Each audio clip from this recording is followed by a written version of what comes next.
אז כן, מה כתוב? זה מה שאני לא מבין. כתוב שאתם קרויים אדם והגויים לא קרויים אדם, זה מה שכתוב. לא קרויים? לא קרויים אדם, לא קוראים להם אדם. אוקיי, אז מה קוראים להם? אדם זה הדמל העליון. אדם הוא בן אדם שהוא שונה מהבהמה. אם הבן אדם עושה את מעשה הבהמה, אז הוא כמו הבהמה, מה זה שווה? כל בן אדם צריך לשלוט על עצמו. זה היהודים שולטים על עצמם.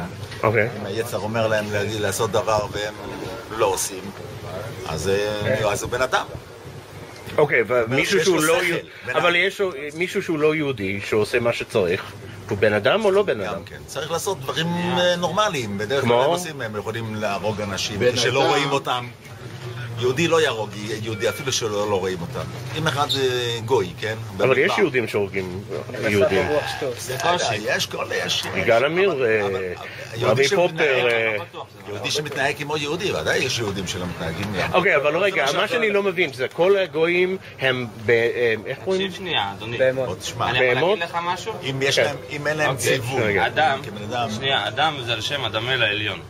אדם זה כביכול הדמל האלוקי. אוקיי? זה פירוש אדם.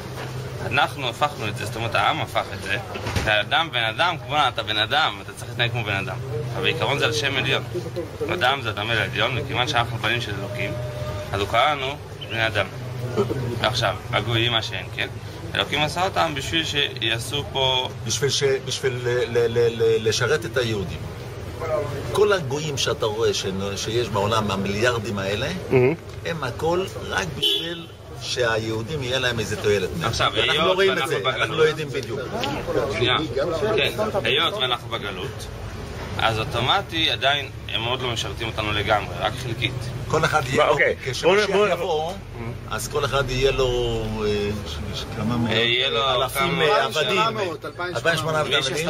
בינתיים, המשיח לא כאן, אז איך הם משרתים אותנו? הם בונים לנו רכבים, בסדר, לא יודעים. דירות, בניינים, חשמל, למי הם בונים את זה? לנו.